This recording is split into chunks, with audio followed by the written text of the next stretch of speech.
Kembali lagi bersama saya di video ini dan di channel ini lagi, channel Fakta Dunia Gaib. Dimana di video ini saya mau menjabarkan bahwasanya Ratu Wadil bocorkan mengenai 3 pusaka yang dominan berhodam ular.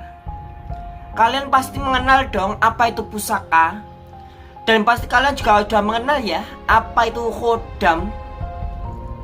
Ada banyak sekali jenis khodam, tapi Ratu Wadil menjelaskan ada 3 jenis pusaka yang mayoritas khodamnya itu berwujud ular. Kalian pasti penasaran, apa saja sih pusakanya? Jangan skip video ini, tonton video ini sampai habis supaya kalian nggak gagal paham dan kalian bisa paham tentang pusaka ini.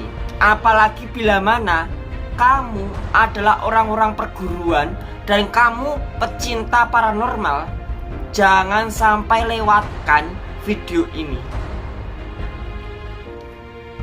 Jadi di alam gaib banyak sekali khodam dan khodam. Dan di alam luas, di alam nyata ini banyak sekali terdapat benda-benda pusaka. Dari benda-benda pusaka kecil sampai yang besar, di mana setiap benda pusaka terdapat satu makhluk yang bersemayam di dalamnya. Dan di video ini ada 3 jenis benda pusaka yang dominan berkhodamkan ular. Mayoritas khodamnya itu ular. Dimana khodam ular, simbol ular, itu menyatakan simbol pusaka-pusaka yang tingkat menengah ke atas. Tingkatnya tuh menengah. Jadi nggak pusaka-pusaka yang rendahan ya, tapi tingkatnya sudah menengah sampai menengah ke atas. Biasanya merek-merek produk yang memang itu tajam, merek-merek produk yang tajam, merek-merek produk yang tingkatnya menengah atau menengah ke atas, biasanya juga menggunakan simbol ular. Dimana pusaka ini pun sebenarnya sering kali kalian jumpai. Apa saja pusaka itu? Mari simak video ini. Yang pertama itu adalah tongkat. Kalian pernah mengerti atau pernah tahu cerita kisah dari Nabi Musa?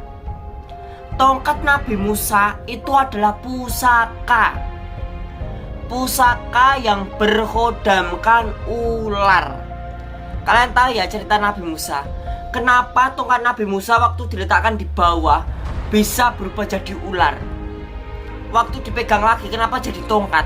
Jadi waktu pusaka tongkat itu disuruh oleh Nabi Musa memperlihatkan wujud khodamnya, maka wujud khodamnya akan muncul dari tongkat itu dan berubah menjadi ular. Lalu waktu diambil lagi akan kembali lagi ke wujud pusaka, yaitu tongkat. Begitu pula dengan kisah Nabi Musa yang lain, waktu tongkatnya membelah lautan. Sebenarnya waktu ada di lautan, tongkat Nabi Musa itu disentuhkan. Nabi Musa itu menyentuhkan tongkatnya.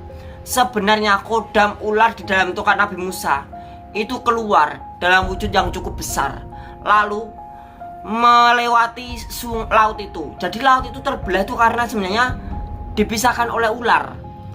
Jadi orang-orang dan Nabi Musa itu lewat di dalam ular. Sebenarnya ada ular, khodam ular. Dan begitu pula dengan kisah, kalian juga tahu kan, kayak cerita Mak Lampir. Mak Lampir kan juga punya tongkat hitam ya. Tongkatnya itu juga adalah pusaka. Lalu bukan hanya Mak Lampir saja, masih banyak sekali cerita-cerita atau orang-orang yang memang memiliki pusaka tongkat. Jadi pusaka yang berkodamkan dominan ular, mayoritas ular adalah tongkat. Itu poin pertama. Entah tongkatnya apa saja dan kodamnya apa saja, intinya kodamnya ular. Yang kedua itu adalah keris. Kalian sering dong menjumpai keris.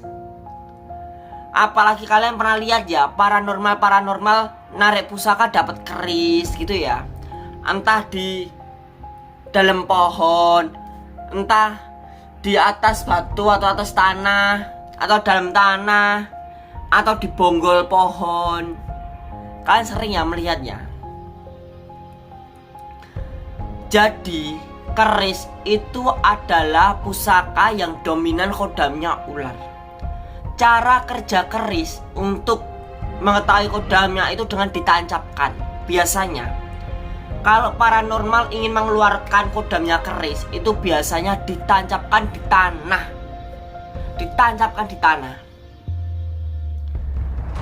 Dan kalau paranormal ingin menggunakan kekuatan dari kodam itu, ada juga sebagian paranormal yang menggunakan darahnya, dibesretkan ke keris lalu tancapkan di tanah. Jadi keris adalah pusaka yang dominan berkodamkan ular. Jadi nggak heran ya kalau banyak keris yang motifnya itu menggunakan motif ular. Kalian pasti ngelihat keris itu kebanyakan motifnya tuh kayak motif ular. Karena memang dominannya keris itu berkodamkan ular. Dominannya. Lalu yang ketiga adalah cemeti. Kalian tahu cemeti ya? Kalau bahasa Jawanya tuh pecut.